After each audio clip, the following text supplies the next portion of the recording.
You show me a drug addict, I'll show you a liar.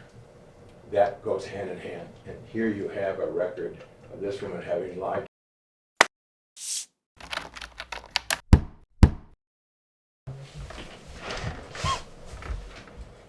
We are on the record. We're on the record in case number D. Mr. Jimmerson, your appearance, please. Yes, Your Honor, may it please the court, Jim Jimmerson, the Jimmerson Law Firm, our bar number is 264. I have the privilege of representing Mr. to my far right, and our paralegal, Shana Vasily, is to my immediate right as well. Your Honor. Thank you. You may be seated. You may both be seated. Thank you, Judge. Ms. Grigsby, your appearance, please. Good morning, Your Honor. Abira Grigsby, bar number 10308, appearing for present. All right. Ms. State your name for the record, please. All right, thank you. You may both be seated. I understand this matter has been resolved. Yes, Your Honor. All right, Mr. Well, do you care to, whichever one of you, just speak loud enough that I can hear you. I'll have Abira put it on, and we'll follow closely, Judge. All right. Do you want me to go over it with you? Super. So, Judge, we've agreed that we'll continue to have sole physical custody with the contact order that was issued in June, which was that both, it's no contact until my client's therapist and the child's therapist speak and decide how the contact should go forward. So that will continue. We've agreed that Dad will have sole legal custody but he will continue to provide my client with monthly updates regarding the child. He'll provide her with any travel itinerary for going out of state. He would provide her with the child's grades, progress reports. He will let her know of any significant school events or extracurricular activities. Any material, medical, or dental conditions he would inform her of. And if any emergency that comes up, he would let her know of that as well. We've also agreed that, as you know, there's a companion J case that was closed. She received a case plan in that case. We were stipulating to add a substance abuse component to the case plan where she'll do a assessment, follow through with any recommendations. We've agreed to random drug testing with 5 to 6 hours notice. We've agreed that there is sufficient basis to meet the best interest standard under NRS 125.0025. 3-5. 125C+0035. Yes. We've agreed there's a pending child support motion before Your Honor. We're asking if we can have that heard either next Monday or next Thursday, our next 2 trial dates, and whatever Your Honor orders, that would be the child support order. She has agreed to pay all arrears, and she will have that to Mr. by end of the day Monday. He's opened a child support case, so I don't know if they've assigned a case number yet. So either he'll let them know that that's paid and they'll close out the case, or we'll do a stip and order if there's a case number to let them know that the arrears have been paid. And Judge actually didn't ask, does he want to continue through the child support case or child support paid directly to you? With the DA, I would recommend. DA. Yeah, through Okay. So then the ongoing child support, whatever you order, will go through the child support case. So her last direct payment would be the arrears that she'll pay by Monday.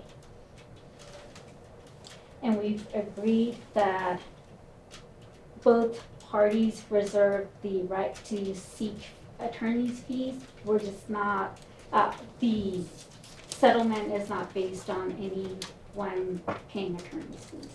Right. And I believe that's it. Yeah, I have a couple of augmentations to this, Judge, may I?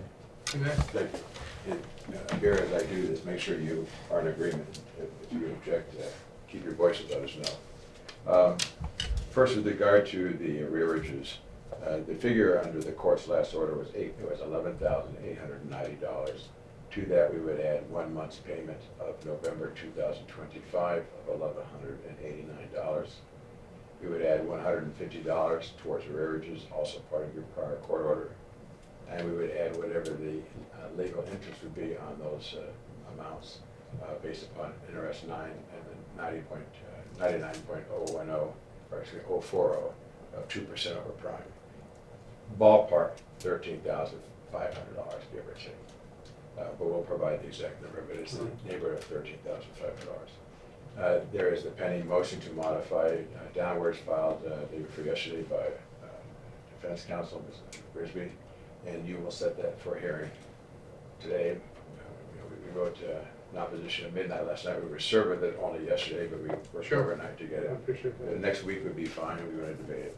And then that will be the order that pertains to December of 2025 and going forward thereafter. And, Council, if I could interject. So we filed a motion in November, so what we're arguing is that that you modify the child support starting in November. So we had done a step in order that took us to end of October. Then my client's spa had closed for renovations. And we, in the step, we agreed that for November, if we're not able to agree, that I'll file a motion and let the court decide. So we were not able to agree when my client was let go from her job in end of October. So we filed it in the late November, but we are asking to start from November 1st. So I guess when she pays her arrears, I was thinking she pays to what's currently owed, and we decide on if you decide that she owes for November, whatever amount she owes, she would. That was not our deal. That was not our deal. We're not leaving this a chance. It was payment of arrearages through November 30th. Your motion wasn't filed until November 25th. The judge is not going to retroactively, he doesn't have the power to modify that at least through November 25th, because your motion wasn't filed to then. And so that wasn't our deal. Our deal was through November, she would pay the existing arrears. If we do not have a deal on that, then we'll begin our case. We just stood outside a minute ago, Abira. I'm not going to let your client waffle from that. I don't think I have authority to modify it retroactively. I can make it effective. November 25th is when we filed. That's right. And if there's a 6-day credit or a 5-day credit, we'll be happy to accommodate that. But it's $11.89 for the month of November. That was agreed to by our oral communications here in the opposing council. I'll figure out. Did you want a follow-up hearing on the child support Sorry? issue? Yes, we do have the motion filed.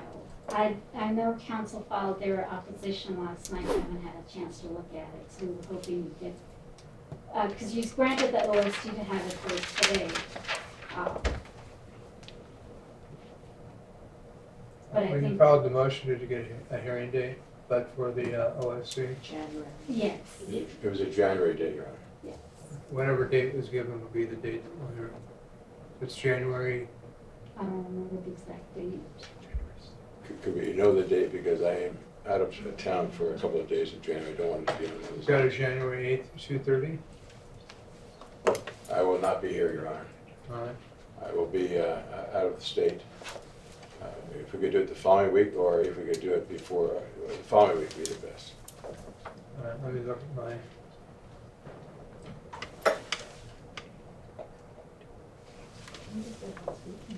Can we do it next week, Your Honor, on one of our trial dates? Would that be oh, agreeable yeah, to you? that's fine. Okay. So we're either going So to we be here do it, Monday or Thursday, so if you want to set up for Thursday, give yourself a bit more time. Abira, is that fine? I'm sorry. Next Thursday at 8, I mean at 1:30? I'm sorry, which date? The hearing date would be next Thursday on the child support motion, it's just like you proposed. Oh, yeah, You that want to works. base it, I'm sorry? I'm are sorry. you vacating the 8th, are we? Yeah, remind me when I get done with my litany. Okay. And I'm sorry, Judge, what time did we say? The afternoon? 1:30. 1:30. All right, I wanted to add some additional terms and that may have been inadvertently omitted. I ask you to concur. With regard to this child support, as you've seen in the papers, the defendant has misrepresented her financial condition. And throughout all this time, all these months, she had $187,000 in cash and didn't tell her lawyer. She had multiple FTS, she doesn't disclose it. She didn't tell the court. She's committed perjury on multiple occasions. So when we hear this motion to modify, for us, it's a bad faith motion. So just want the court to know that we'll address that next week. But you would be shocked, and I was shocked, when we found $187,000 that she lied about in all of her FDS, claiming poverty. You granted a motion of reduction in child support this summer based upon her being unemployed, she claimed, because of a spa repair at the Caesar's Palace, and because she claimed she had no money. At a time, she had $187,000 in 2 bank accounts. So this goes hard on my client. And Judge, as you know, child support's based on income, not what someone has saved up. Well, We'll address it next all right. next Thursday. All right, there are other factors I don't think you mentioned, Vera. I wanted to make sure it's clear. The custody is sole legal and sole physical to dad. The no contact order remains in effect.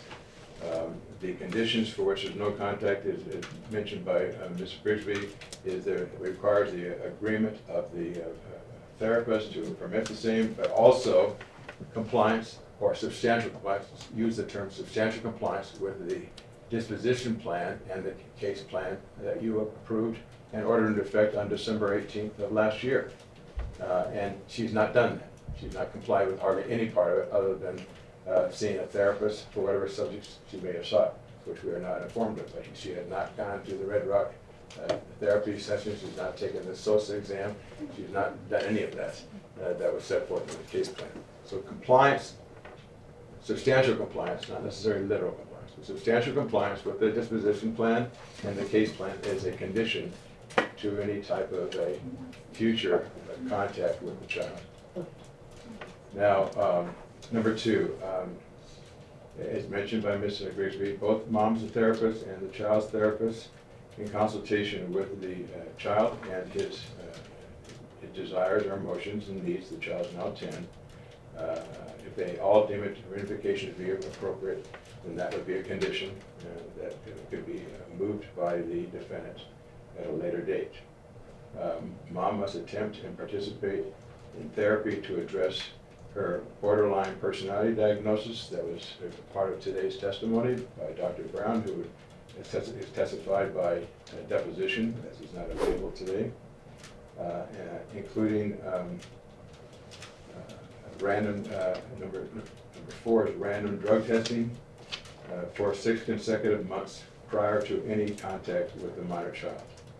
A development that you have been advised of in just the last 30 or 45 days that is not contested is that Ms. using cocaine repeatedly.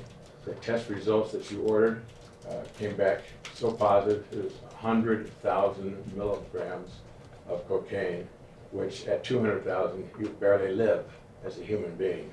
Her test was 100,000. So she has a real problem with that. And whether it be, her seeking relief from being under the pressure of criminal indictment and facing Judge Teuton today with regard to the D case, and converting the custody to sole custody and sole legal custody, or not, she's gone off the wagon. She's gone off the wagon. And I will say this, I've lectured on this field extensively because of the loss of my son to a drug overdose. You show me a drug addict, I'll show you a liar. That goes hand in hand. And here you have a record of this woman having lied to Judge Teuton and to and to us, to her own client, her own lawyer, about her financial position and the rest. So if you want to make it clear, we had 12 witnesses who are ready to put on trial today, Monday, and next Thursday, including Dr. Brown, including the child's teacher, including the plaintiff and the defendant, including the plaintiff's wife, including CPS testing. We're ready for bear today, Judge. We make this case and we make this settlement because I think it is in my client's financial best interest, and I do believe it to be in best interest, which is my client's #1 priority. But I tell you, Judge, that the factors that we've agreed to here must be complied with. Not an effort, must be complied with. I use the term substantially complied because I'm not trying to demand a dotting of an I or crossing of a T, but that there be a performance by the defendant to comply with the terms that she's already been ordered to comply with and consented to in November 2024 when she entered her plea, and on December 18th when she accepted the case plan. The next item. So if I can interject on that. Sure. So, no, we're in agreement with drug testing, but not that that be a condition for contact. Because the condition for contact would be their That's not. That was not what was agreed to. We have, but she, okay. I don't know if we have an agreement then, Abira. My point is that if we have 6 months of testing as we have agreed to, and she tests negative, okay, I don't know why we would ever have an agreement that she could still visit the child. But she has to test clean. Oh, no, so are you saying 6 months of, so she's testing clean repeatedly? Right. Are we still going the full 6 months before contact, or can we? The answer is yes, that was what was agreed to, 6 months of testing prior to having contact with the child. So we agreed to the testing, not prior to, or, Here's what the language is: mom must agree to random drug testing for 6 consecutive months prior to any contact with the minor child. and then we said agree to drug test except not regarding, not the part regarding contact, as that would be dictated by the therapist. I would think it would be dictated by the judge. You can't delegate under Harrison versus Harrison. You know, if you can't dictate to a parenting coordinator, you can't dictate to a therapist that you can now allow contact with somebody who's a drug addict.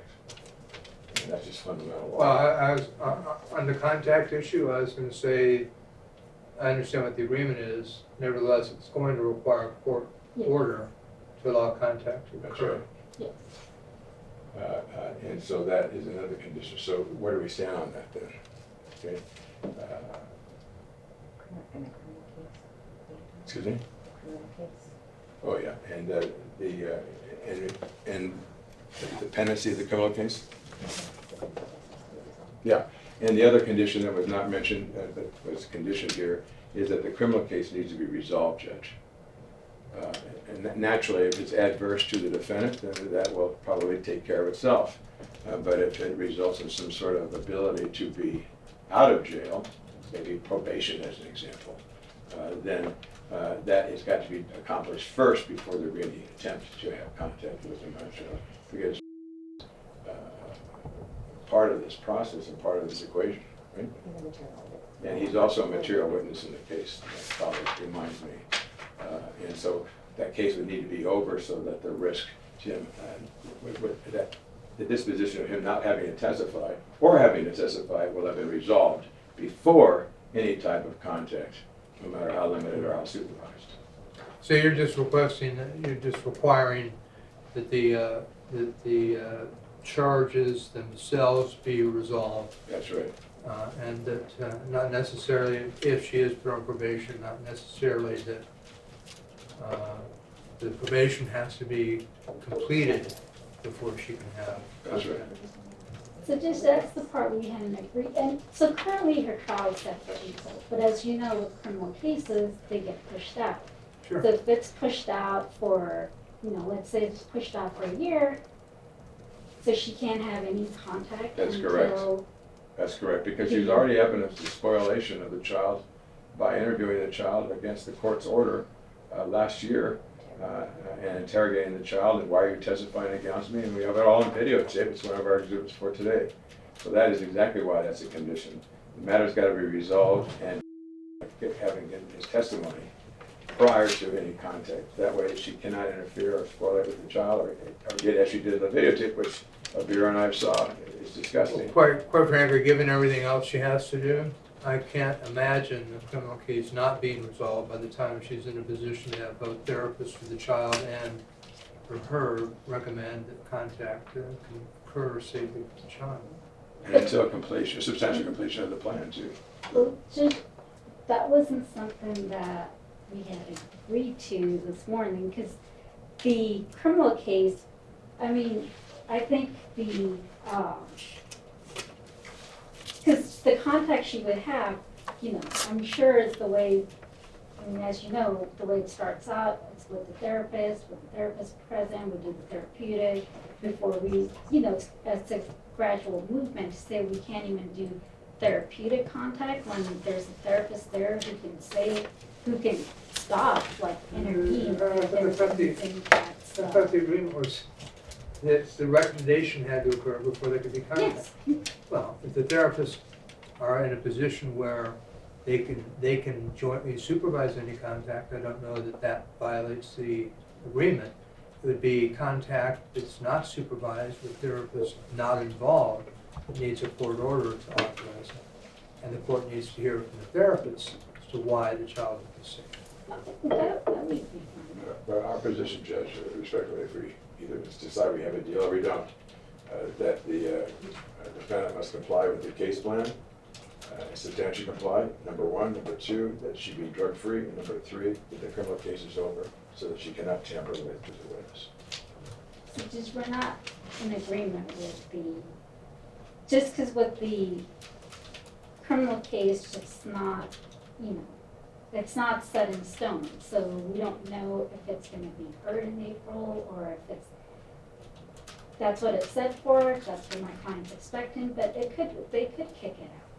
So I don't think my client should have to wait till, if she's done everything else, if she's drug-free, the therapists are saying that, you know, contact is appropriate, to have to wait for the criminal case to be resolved.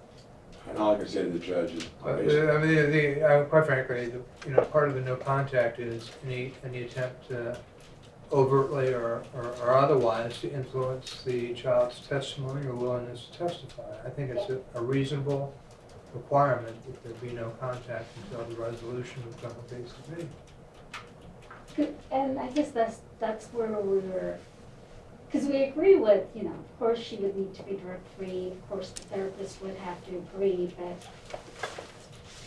with the way criminal cases go, sometimes they're pushed out for so many years that we can't agree. Well, so this that- one's already gone on a year so far, right? Yes. and and she it's hasn't been- even begun it, other than some therapy.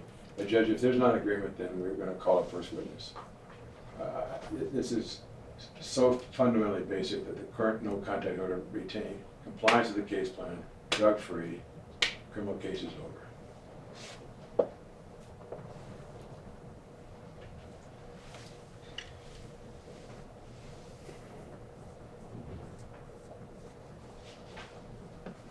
So you got a jury trial scheduled for April 6th of next Yes. year?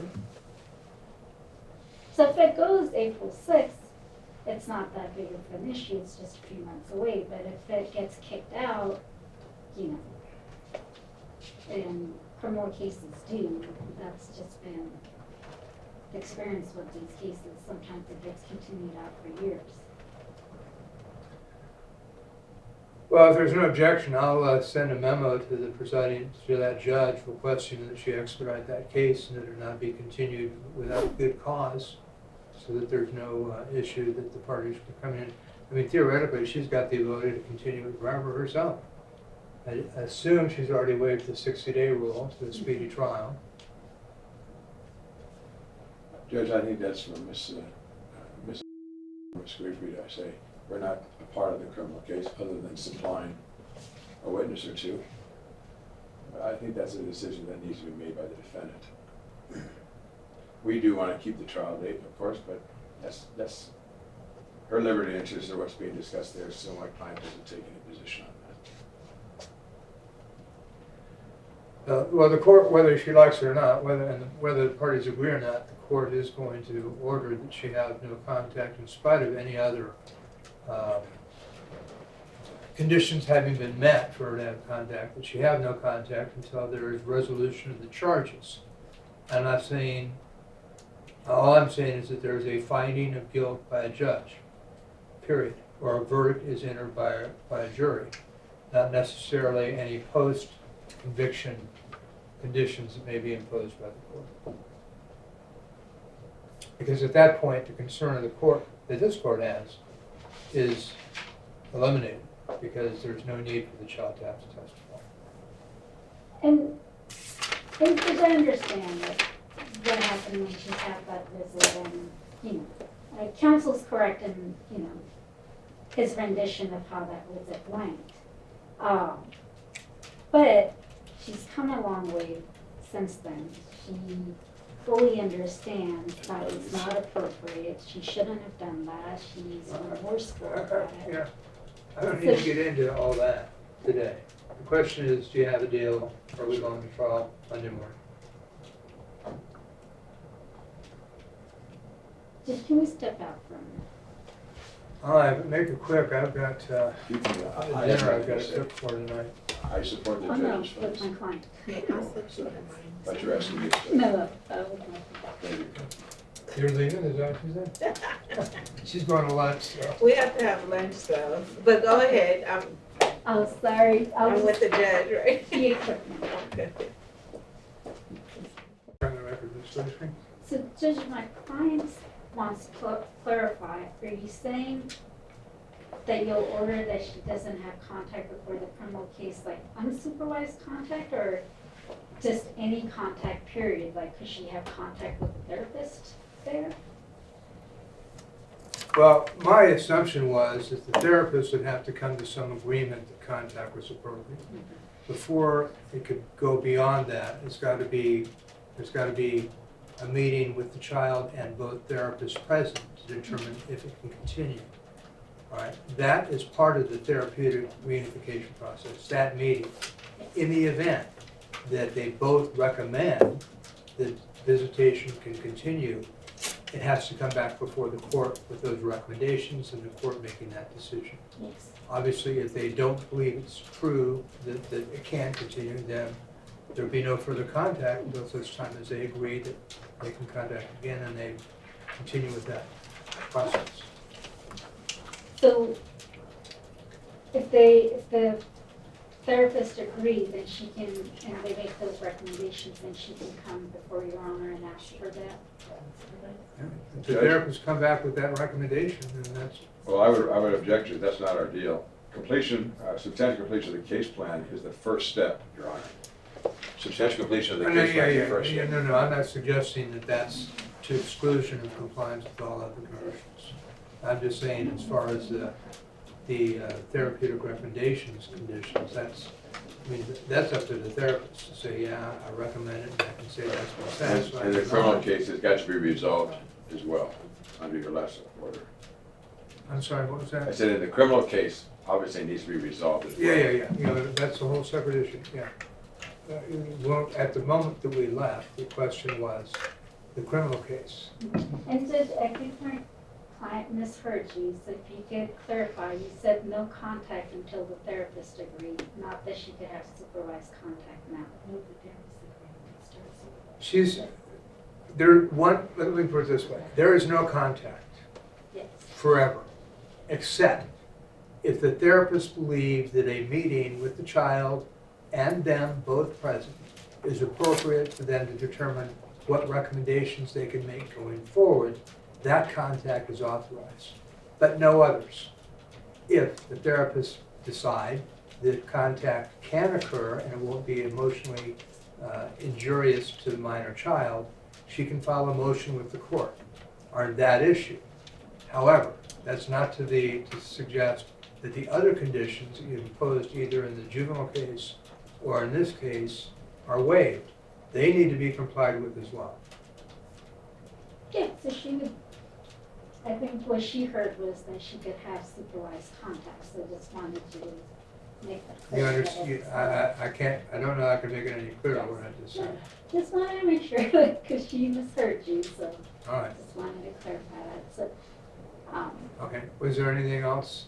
There is, Your Honor. Go ahead. The factors under NRS 125C.0035, the parties have agreed, much like an Alford plea, that the evidence at the conclusion of the case would support this judge's finding that the factors under that statute, 125C.0035 sub 4A,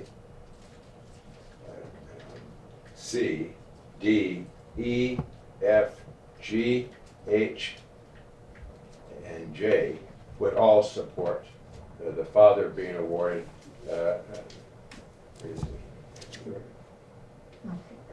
sorry, No problem. I I'll don't read have it it again. memorized. No, that's okay. That's good. So the factors that favor father, that the court would just find sufficient evidence to meet those subparts, the various elements, are 4A sub A, D, E, F, G, H, and J. Factors C and K are in dispute. They're not agreed to in the sense that they're not saying, we're not demanding that they also be resolved in father's favor. But there is a dispute that goes on record here as to whether or not the preponderance of the evidence would be sufficient to show factors C and K. But taken together, there are more than enough elements here satisfied to require burdens of proof to support this court's orders that you've now heard us And recite. Ms. Grigsby, you agree with that? Yes, All right. All right, and then under sub K, the factor is domestic violence by preponderance of the evidence under this recent Supreme Court of Nevada decision. And then section 5 is domestic violence as a separate element, which the court has said is a clear and convincing standard. So as to K or as to sub 5, there's a dispute and no agreement. I just want to make that clear. Okay.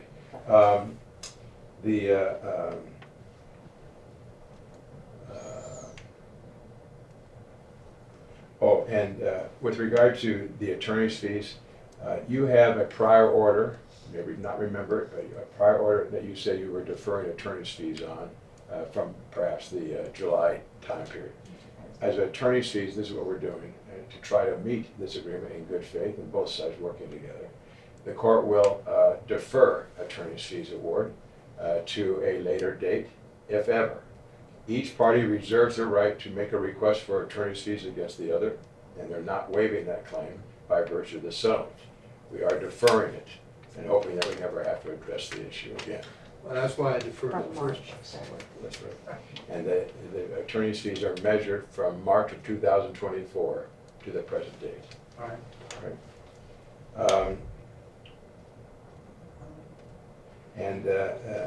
With regard to the two factors that there is a dispute about, with regard to sub C and sub K and sub paragraph 5, there will be express waiver of the issue bar of McMonagle versus McMonagle, so that we are able to raise them again if we have a dispute later on.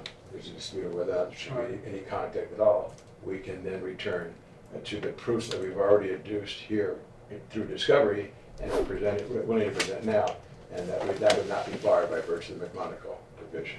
And you agree to that as well? yes. Ms. Grigsby? All right. So it goes for both sides. You And could bring that in. That's right. So all evidence of each side is able to be presented. And, excuse me? All of this. Yeah, okay. It's hard to put that in a transcript. All of the issues that have been raised, and on behalf of our client, we could point to our pretrial memorandum that was quite specific with regard to the issues that we believe we're capable of proving at the conclusion of a trial on the merits.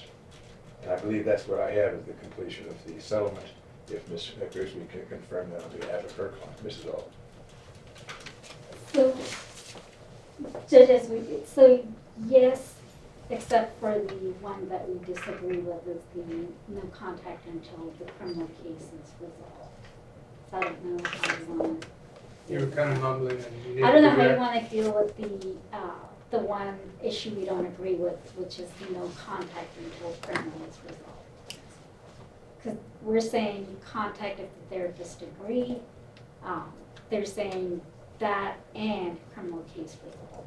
3 things: case plan, therapist's agreement, and termination of the criminal case. And drug-free being the other. Yeah, drug-free, yes. Okay, so those 4 things are complied with, and there can be visitation. Whatever happens, it has to be by court order. Of Yes. course, if ever. Right.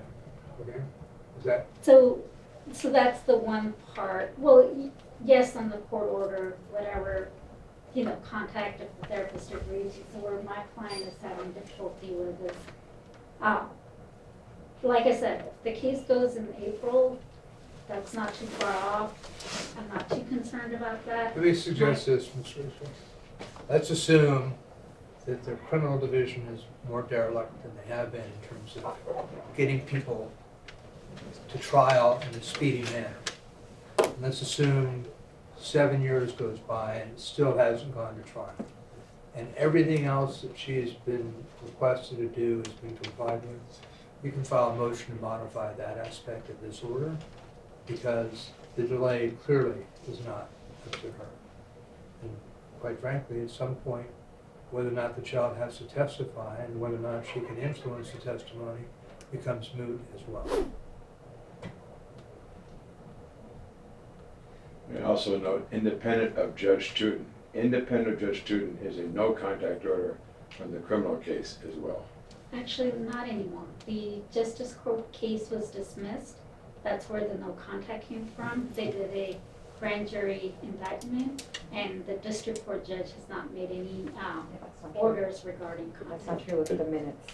Which The ones? first minutes from the grand jury indictment, it specifically said no contact with the victim.